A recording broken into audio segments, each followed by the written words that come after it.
Hello all, welcome to Anjani's wonder world. పొద్దున్న లేవగానే ఇది కనిపించింది, మీకు కూడా చూపిద్దామని షూట్ చేస్తున్నాను.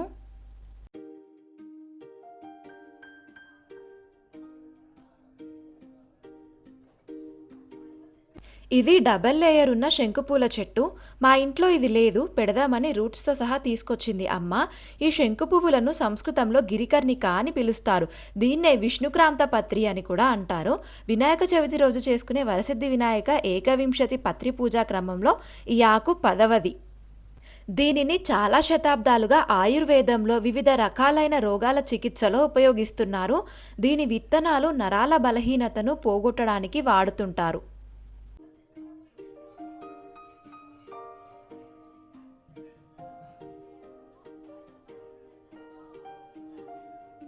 ఇంకా దీన్నేమో మేము చెమేలి మల్లె అంటాము. మరి మీరేమంటారో కామెంట్స్లో చెప్పండి. ఇది కూడా తీసుకొచ్చి పెడుతుంది అమ్మ. ఈ పువ్వులంటే నాకైతే చాలా ఇష్టం.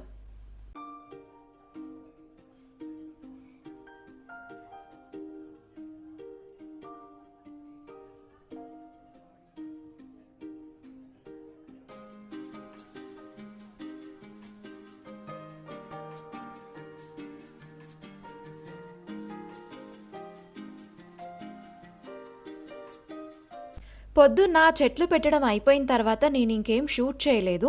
నైట్ బ్రహ్మకమలం పువ్వులు విచ్చుకుంటున్నాయని ఆంటీ కాల్ చేస్తే వాళ్ళ ఇంటికి వచ్చాము. చూస్తున్నారు కదా, బ్రహ్మకమలం మెల్లిమెల్లిగా విచ్చుకుంటుంది. టైం ల్యాబ్స్తో రికార్డ్ చేస్తే చూడ్డానికి ఇంకా చాలా బాగుంటుంది. ఒకటి కాదు, ఏకంగా 2 పువ్వులు విచ్చుకుంటున్నాయి. ఈ బ్రహ్మకమలం మొక్కను కింగ్ ఆఫ్ హిమాలయన్ ఫ్లవర్ అని అంటారు. హిందూ పురాణాల ప్రకారం బ్రహ్మకమలంపై బ్రహ్మదేవుడు కూర్చొని ఉంటాడు.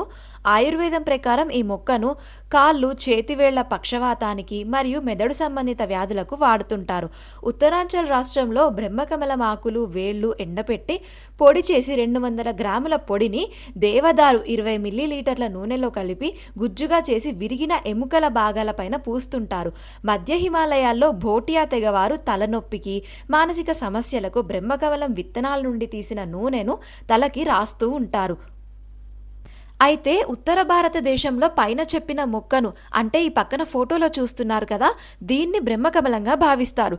దక్షిణ భారతదేశంలో రాత్రి సమయంలో వికసించే పువ్వులు, అంటే ఎపిఫైలం ఆక్సిపెటాలం అనే క్యాక్టస్ మొక్కను, అంటే ఈ విచ్చుకుంటున్న పువ్వును బ్రహ్మకమలంగా భావిస్తారు. అయితే బ్రహ్మకమలం విచ్చుకోవడం చూడడం అయిపోయిన తర్వాత ఇక్కడ చూస్తున్నారు కదా, నాకు ఇది డాడీ చూయించారు. చిన్న చిన్న పిట్టలు నిద్రపోతున్నాయి. ఫస్ట్ చూసినప్పుడు 2 ఉన్నాయి అనుకున్నాను, కానీ ఆ పక్కన ఇంకొకటి కూడా ఉంది. 2 పెద్ద పిట్టల పక్కన ఒక చిట్టి పిట్ట నిద్రపోతోంది. చూడ్డానికి భలే బాగున్నాయి. నేను వాటినేమీ డిస్టర్బ్ చేయలేదు, మీకు కూడా చూపిద్దామని షూట్ చేసి సైలెంట్గా వచ్చేశాను. రాత్రి బ్రహ్మకమలము ఆ పిట్టల్ని చూసొచ్చిన తర్వాత పొద్దున్న లేవగానే సీతాఫలం చెట్టు దగ్గరికి వచ్చేసా. లాస్ట్ వీడియోలో చిన్న చిన్న సీతాఫలాలను చూపించాను కదా, ఇక్కడ చూస్తున్నారు కదా, అవి కొంచెం పెద్దగా అయ్యాయి.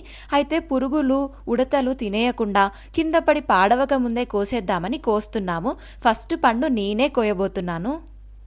కొన్ని దేశాల్లో ఈ సీతాఫలం చెట్టు ఆకులతో డికాక్షన్ తయారు చేసి యూరినరీ ట్రాక్ట్ ఇన్ఫెక్షన్స్ని ట్రీట్ చేయడానికి వాడుతుంటారు.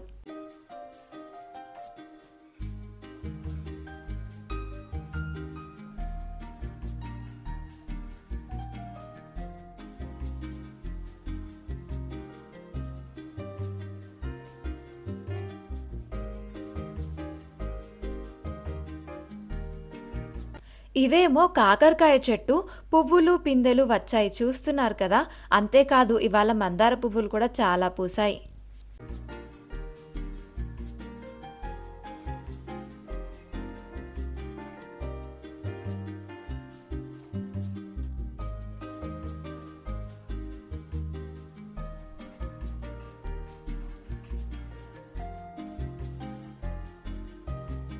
రోజ్ ఫ్లవర్స్ కూడా బాగానే పూస్తున్నాయి.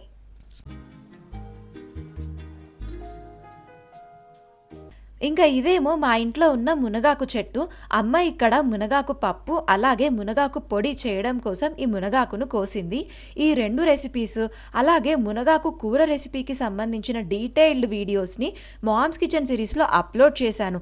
లింక్స్ కింద డిస్క్రిప్షన్ బాక్స్లో ఇచ్చాను, క్లిక్ చేసి వెళ్ళి చూడండి. ఇవి బీర గింజలు, ఇంకా ఇవేమో చిక్కుడు గింజలు. ఇవి నాటడం కోసం వాటర్లో వేసి పెట్టింది అమ్మ. లంచ్లోకి మునగాకు మామిడికాయ పప్పు తింటున్నాను నేనిక్కడ.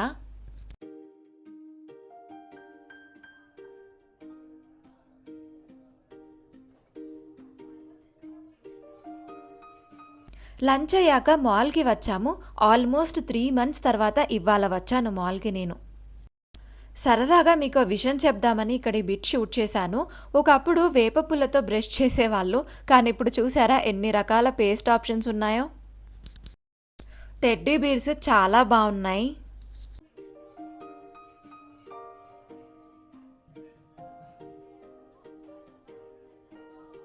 ఇది భలే బాగుంది.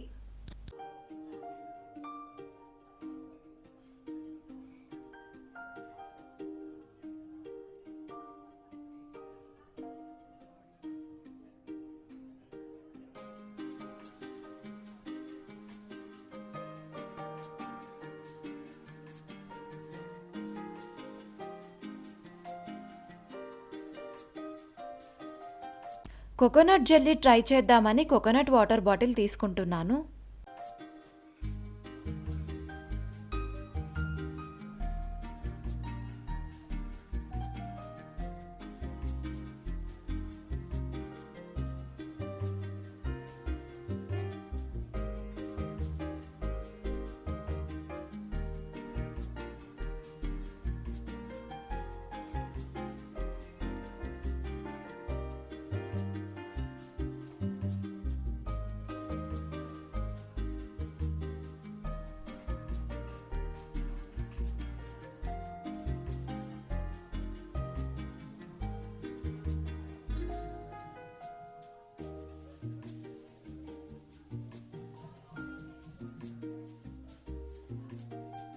ఇవి ఇలా పైనుంచి చూసి పెద్ద వాటర్ బాటిల్స్ అనుకున్నాను, కానీ తీరా తీసి చూసేసరికి చిన్నగా ఉన్నాయి. మాల్ నుంచి ఇంటికొచ్చేసాము. ఆ తర్వాత నేనేమి షూట్ చేయలేదు. ఈవినింగ్ బోనాల జాతర చూడడానికి వెళ్ళాను. ఆ విశేషాలన్నీ నెక్స్ట్ వీడియోలో చూపిస్తాను. అలాగే మాల్లో మేము ఏం కొన్నామో కూడా నెక్స్ట్ వీడియోలో చూపిస్తాను.